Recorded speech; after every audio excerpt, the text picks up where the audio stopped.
Listo, ahí está. Y déjenme compartir la pantalla. Por cierto, ¿me están escuchando bien? Subí las grabaciones de la clase del viernes y una de ellas tiene muy mal sonido.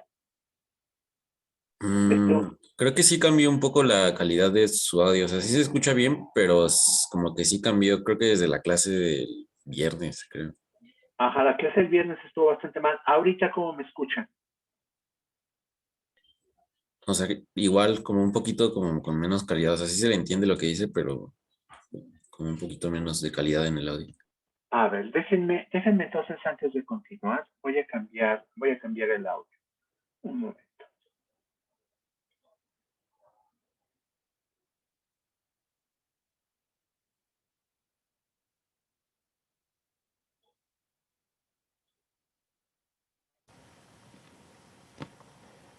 A ver, ahora cómo me escuchan. Sí, se escucha mucho mejor. Ah, bien, bien, bien. Yo creo que están fallando mis audífonos. Tengo auriculares que tienen micrófono, pero me parece que el micrófono no es tan bueno. El sonido es muy bueno, pero el micrófono, o sea, la bocina es muy buena, pero el micrófono no.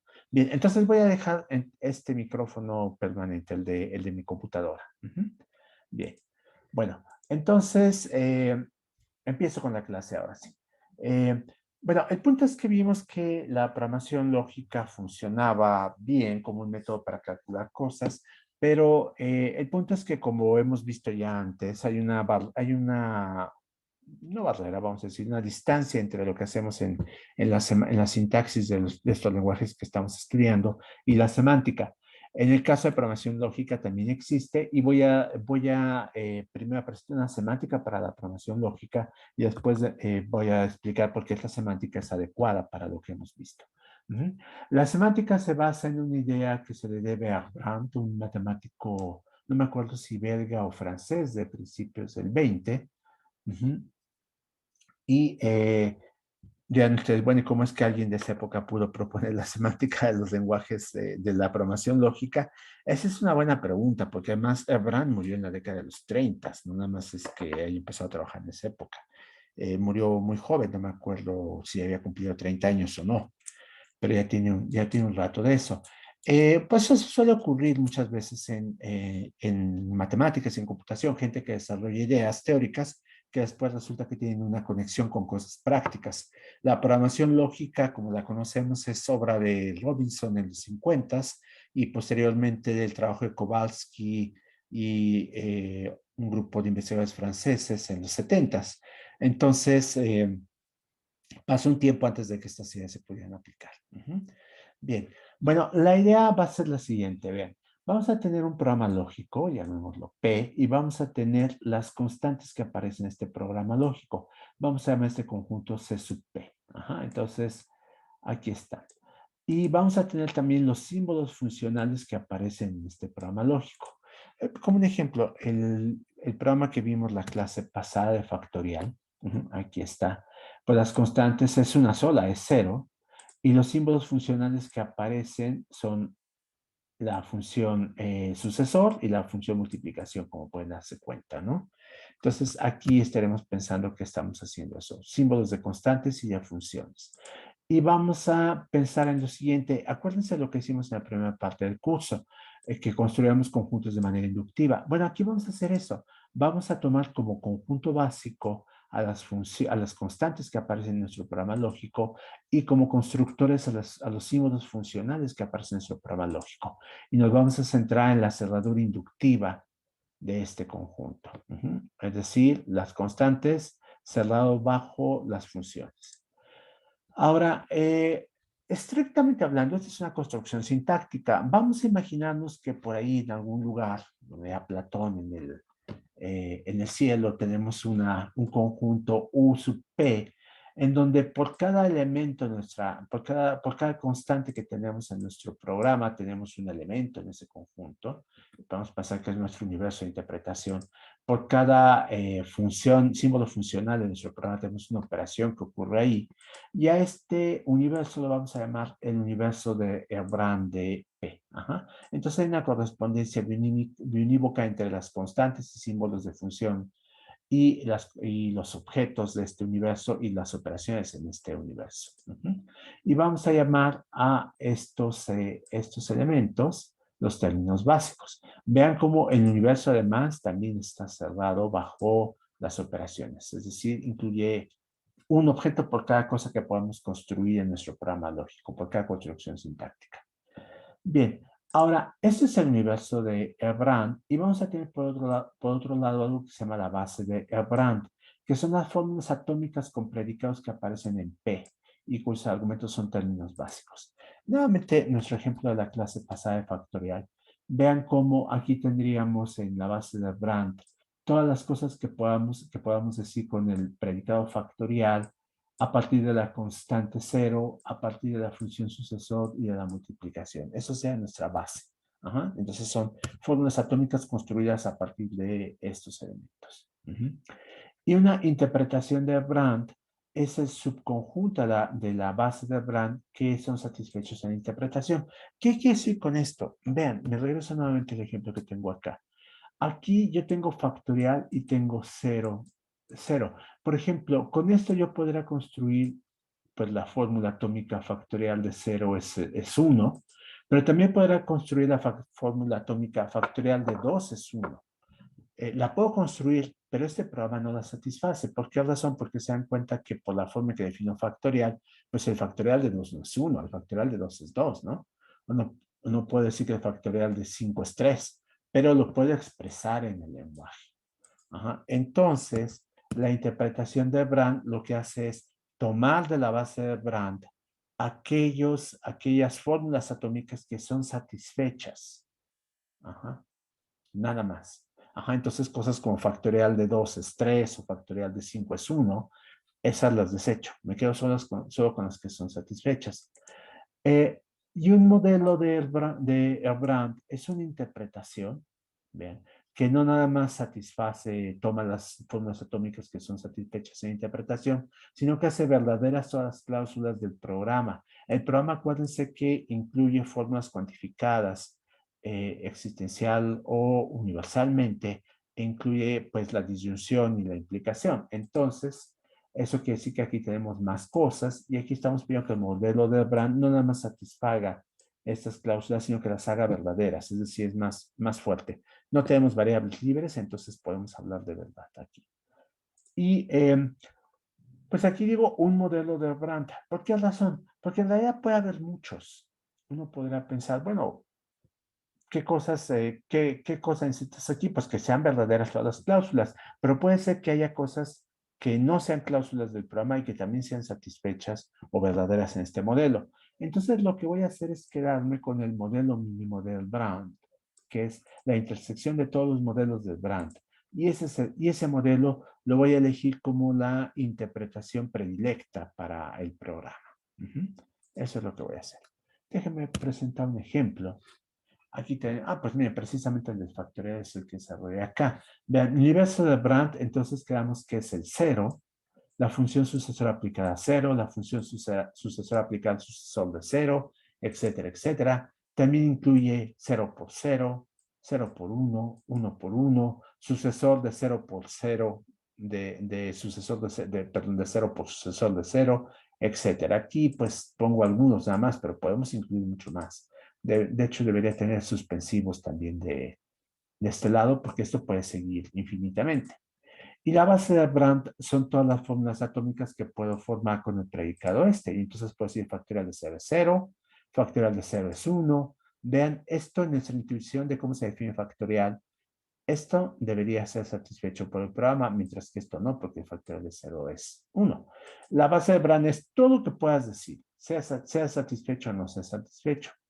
Y un modelo de Brand lo que hace es tomar la siguiente relación que sí corresponde a factorial tal y como fue definido en su programa.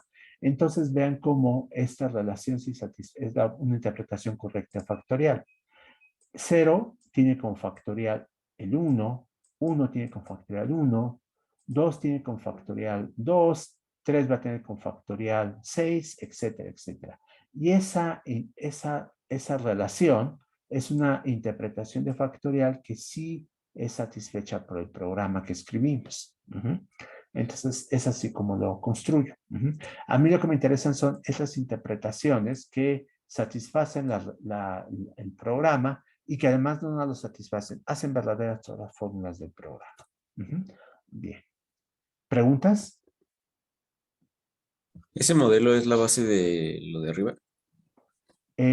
Este modelo toma la base de Brand, pero es un subconjunto nada más, como puedes darte cuenta.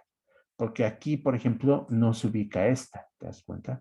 Factorial de 0, 0 no va a aparecer aquí.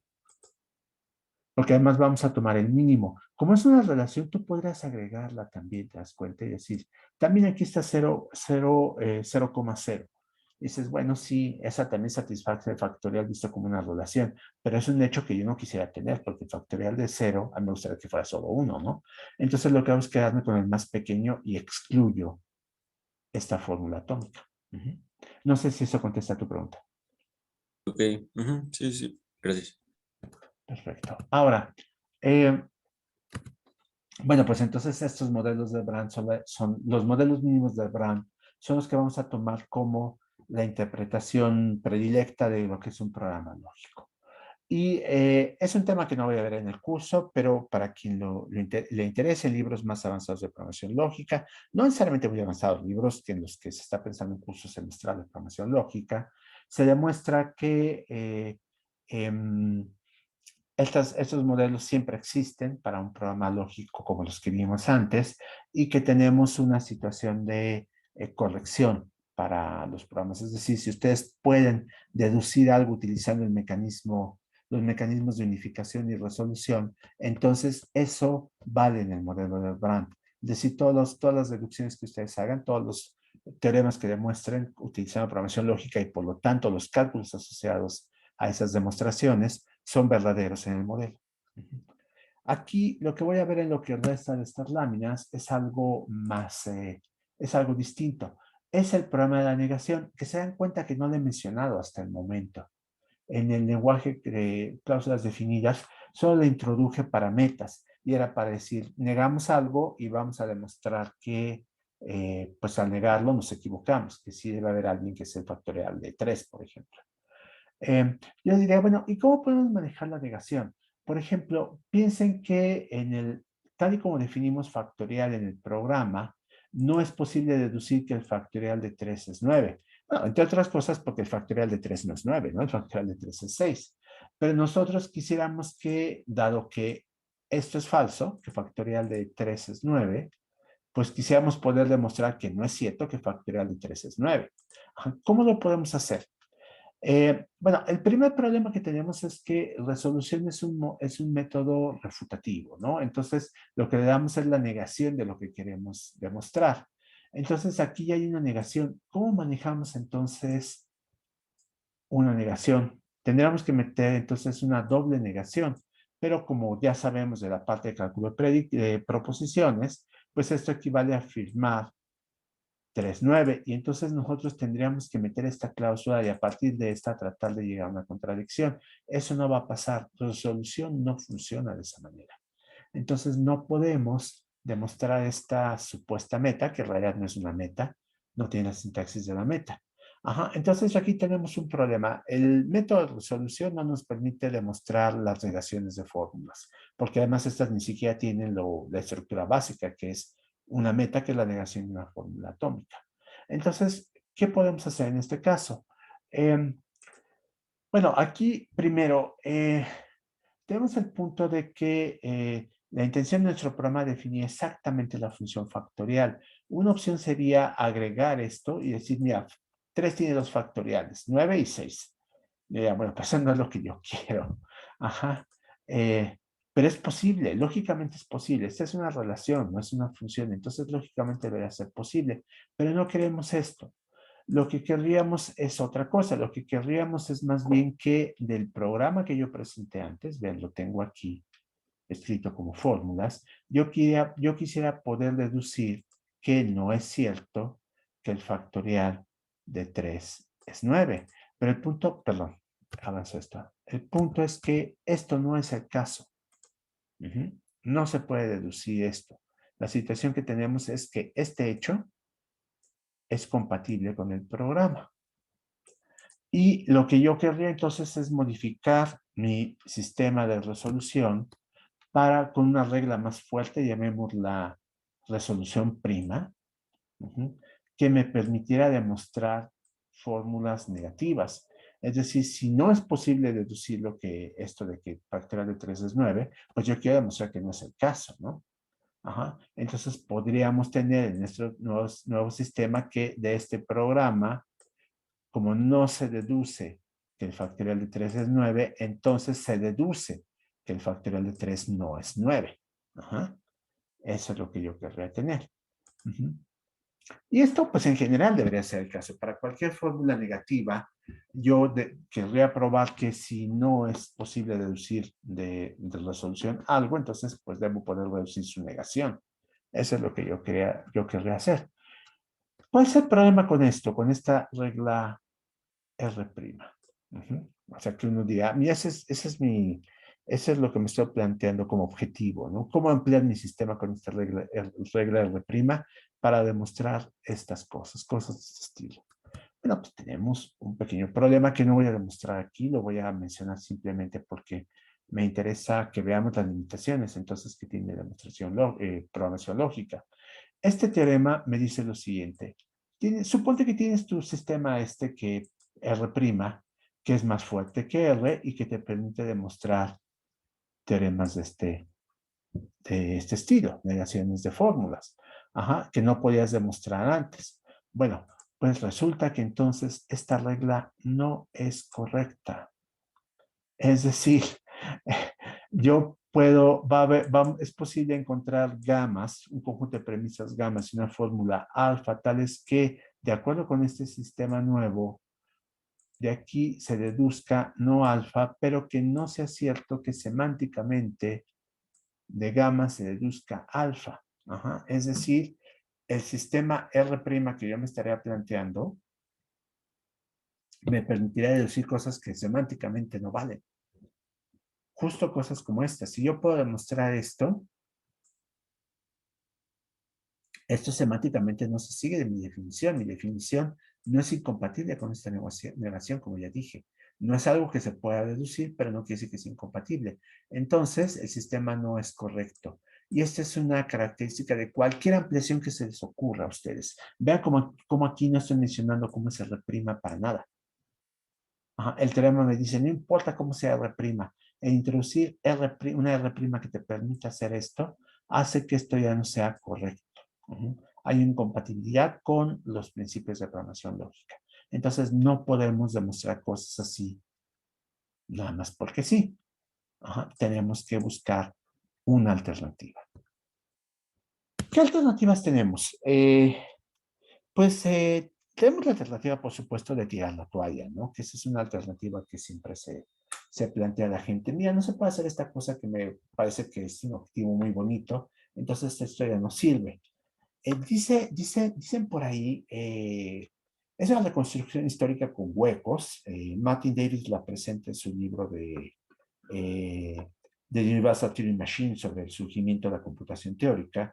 Pero no sé qué también está apoyada en testimonios, ¿no? También para ser honrado, ¿no? Así para decir las cosas como son. Davis la da por buena con salvedades. Dice, eso es lo que se dice sobre qué pasó. Dicen que cuando Gödel presentó en un congreso en 1936 su resultado negativo sobre el programa de Hilbert, como Hilbert y otros estaban hablando al mismo tiempo, pues muy poca gente fue a escuchar a Gödel. Uno de los pocos que fue von Neumann, del que seguramente han hablado, otro de los fundadores de la computación, alguien con contribuciones en muchas áreas de las matemáticas. Él quería dedicarse en esa época a la lógica matemática, era muy joven, él es más joven que Gödel, y fue a escuchar a Gödel. Y entonces cuando Gödel dijo, pues lo que propone Hilbert no se puede porque aquí tenemos enunciados verdaderos de la aritmética que son indemostrables en sistemas tipo Hilbert, entonces dijo, bueno, pues entonces no se puede y por lo tanto von Neumann sacó la consecuencia de la conclusión de que se iba a dedicar a otra cosa. Y estuvo trabajando en otra cosa durante mucho tiempo. Nunca regresó a la lógica matemática, de hecho. Tuvo un interés tangencial Y parte de ese interés probablemente fue alimentado por Turing, que estuvo en Princeton haciendo su doctorado con Church después de que publicó su artículo, el artículo que ya les hablé antes, del programa de decisión. Y el que le tenía que aprobar la beca era von Neumann, que ya tenía más tiempo en Estados Unidos, de ese no se han nacionalizado para aquella época, me parece, y que leyó el trabajo de Alan Turing. Pero fue una inteligencia tangencial, él abandonó la lógica. Nosotros podremos hacer lo mismo, decir, bueno, mira, ya el curso llegó hasta aquí, la lógica, al menos el cálculo de predicados basado en resolución y en unificación no nos permite demostrar negaciones, vamos a dedicarnos a otra cosa.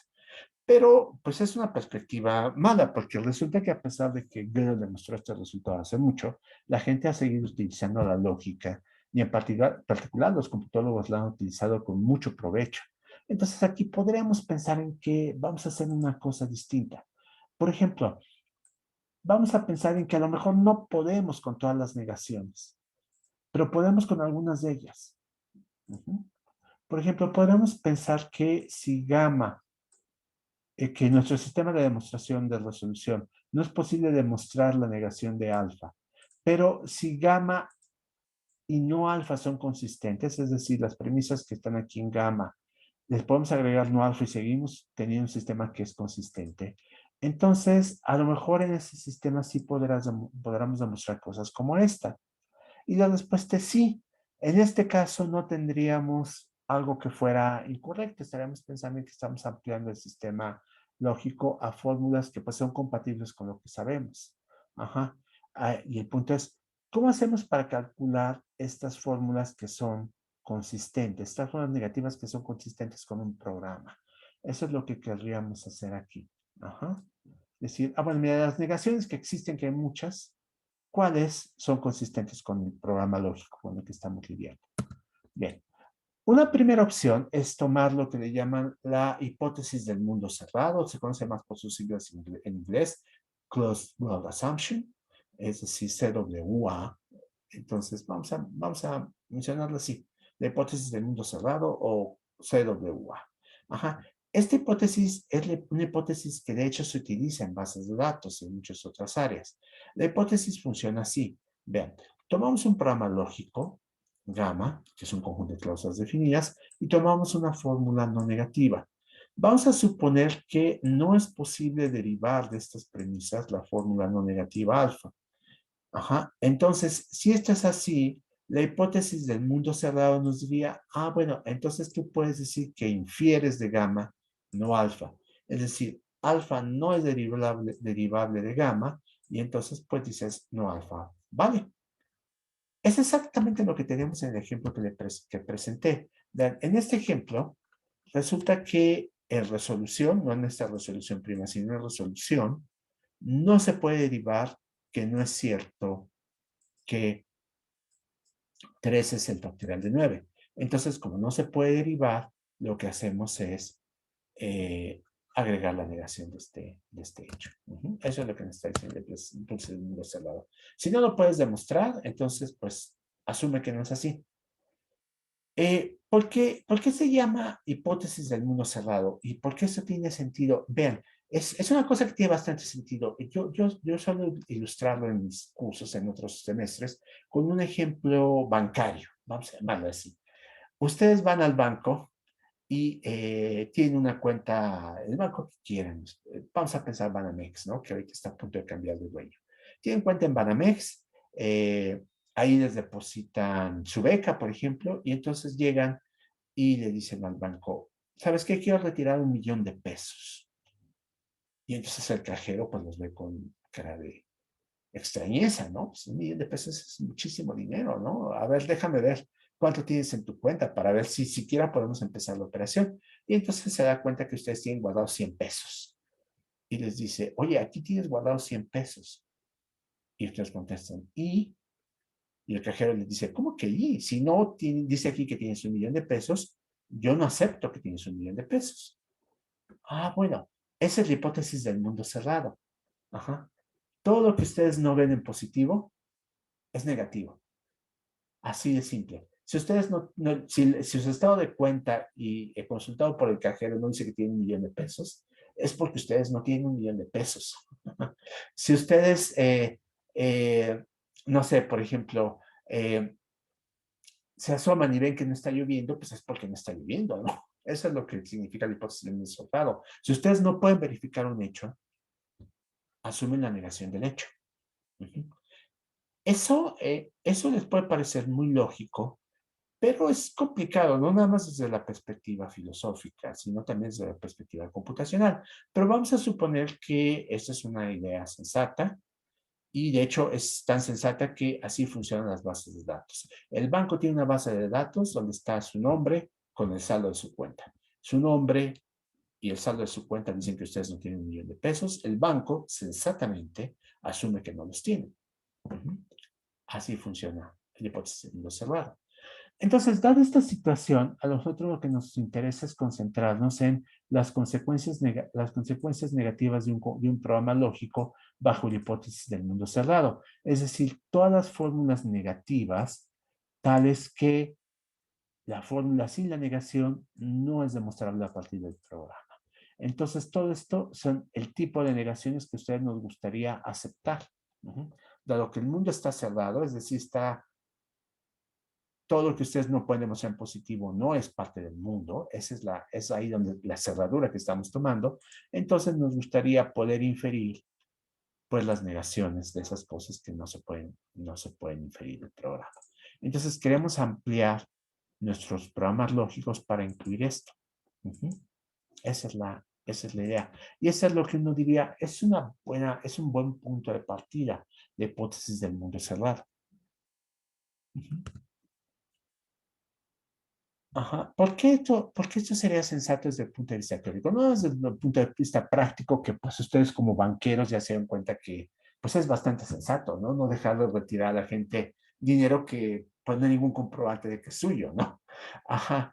Resulta que además teóricamente también es sensato. Si ustedes tienen un programa lógico y la fórmula negativa es parte de estas consecuencias de las que hablamos, entonces pues el programa unido en esta fórmula negada es consistente.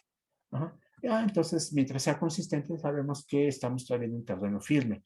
¿Por qué razón? Recuerden que si no es consistente, entonces hay una fórmula beta y su negación no beta que son demostrables. Y cuando ustedes demuestran beta y no beta, pues entonces cualquier cosa se puede demostrar a partir de esa contradicción.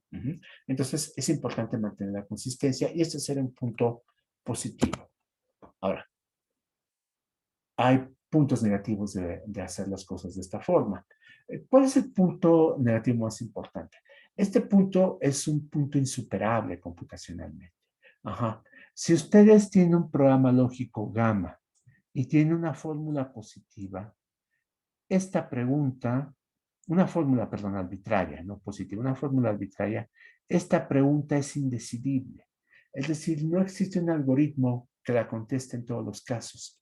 ¿Se dan cuenta de lo que estoy diciendo? Cuando la fórmula es negativa en particular, que es lo que tenemos en este caso.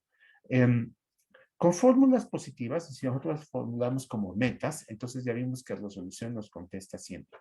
Pero si la fórmula es negativa, no siempre podemos decir si este es el caso.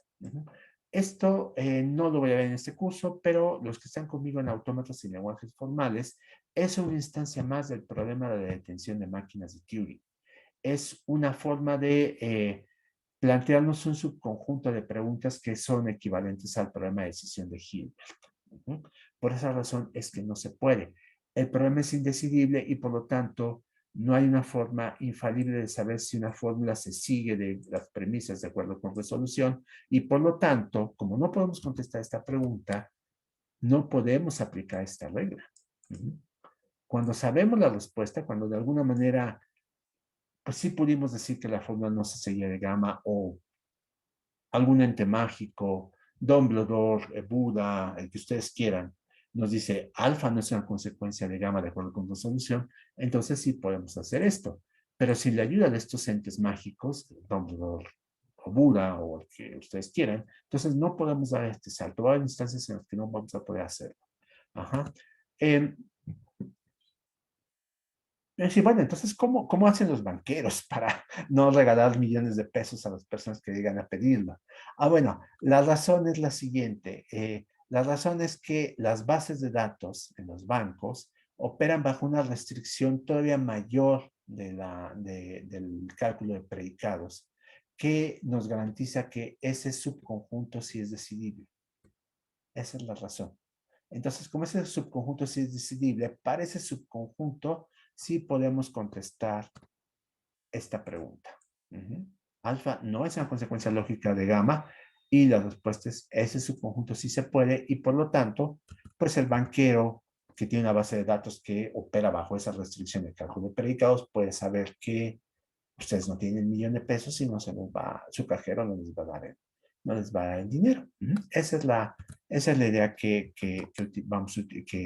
por la cual la hipótesis del mundo cerrado sí funciona en bases de datos, pero no funciona en programación lógica, porque programación lógica tiene un lenguaje más extenso en el cual hay preguntas indecidibles. Bien. ¿Eso significa que todo está perdido para la negación en programación lógica? No, hay una alternativa que se llama la negación por fracaso, o en inglés negation by failure, que también es conocida precisamente por eso, por las siglas. Aquí las siglas coinciden en español y en inglés, NF, y la negación por fracaso funciona de una manera más restringida. Miren, ¿se acuerdan que ustedes están buscando en resolución unificar dos fórmulas, ¿no? Ajá. Si es posible saber que no hay forma de unificarlas, entonces es posible saber que una fórmula no es consecuencia lógica de un programa y en ese caso podemos aceptar no alfa. Este es un subconjunto de las consecuencias lógicas por la hipótesis del mundo cerrado. Es decir, la hipótesis del mundo cerrado incluye la negación de todas las fórmulas que no son consecuencia lógica. La negación por fracaso dice, bueno, de esas, tómate las que tú puedas computablemente decirme que no son consecuencia del programa. Ajá, y esas sí funcionan. A ver, ¿cómo funciona esto? Me voy a regresar al programa de factorial que teníamos atrás. Ajá. Bien, aquí se dan cuenta que lo que yo hice fue, pues, ir analizando cómo podíamos unificar fórmulas. Por ejemplo, dije, mira, acá en 2 y 3 voy a hacer una unificación y por lo tanto con esa unificación puedo aplicar resolución. Estoy unificando en 3 esto con esta fórmula atómica en 2. Unifico estas dos expresiones y entonces pues ya unificadas lo que hago es aplicar resolución deduciendo la parte beta aquí de la fórmula, aplicándole pues el unificador que conseguí para poder demostrar, para poder unificar las otras expresiones. Ahora, si ustedes hacen esto en un programa lógico y resulta que después de explorar todas las posibilidades de unificar y aplicar la solución, ya no hay posibilidades, agotan todas las posibilidades. En ese caso, como ya están agotadas todas y no pudieron demostrar lo que querían, entonces pueden afirmar, ¿sabes qué? Esto no se puede demostrar porque ya exploré todas las opciones. Y por lo tanto, como ya exploré todas las opciones, asumo la negación de lo que quería demostrar. Y así es como funciona negación por fracaso. La diferencia con el otro caso, con negación por hipótesis del mundo cerrado, es que en hipótesis con negación, con hipótesis del mundo cerrado, hay casos en los que yo puedo entrar en búsquedas infinitas. Aquí este ejemplo no me lo permite porque este programa lógico está bien diseñado, pero es posible que en algunos programas lógicos meternos en búsquedas infinitas. Y esas búsquedas infinitas, pues obviamente como son infinitas, nunca me van a permitir demostrar lo que quiero, pero también como son infinitas, nunca voy a llegar al punto en el que diga, ya exploré todas las opciones, me di contra la pared en todos los casos y por lo tanto puedo afirmar categóricamente que no se puede. Entonces, es así como funciona negación por fracaso.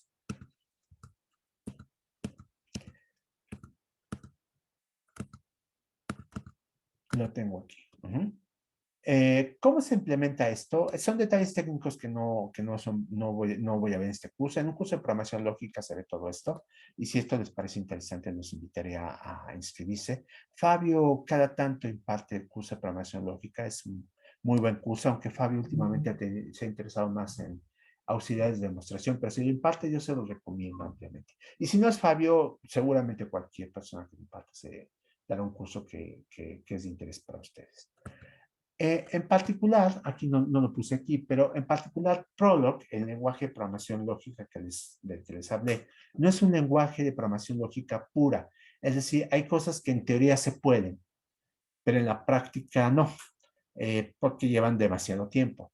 Prolog lo que hace es utilizar un sistema que se llama poda de árboles, que le impide meterse en búsquedas infinitas. Después de un rato dice, esto parece que no va a dar resultado, y entonces deja de buscar y les informa, búsqueda fallida. Ajá. Eso no quiere decir que las búsquedas fallidas necesariamente sean falsas, pero les ahorran tiempo de búsqueda, y ustedes entonces tienen una advertencia que les lleva a reformular su programa lógico. Casi siempre en la práctica es posible formular las cosas de tal manera que un programa lógico modificado no va a llevarlos a una búsqueda infinita. Entonces, esta poda de árboles es bastante útil. ¿Qué otra cosa tiene Prolog? Prolog implementa negación por fracaso. Ajá. Entonces, es posible demostrar cosas, negaciones, utilizando negación por fracaso en Prolog.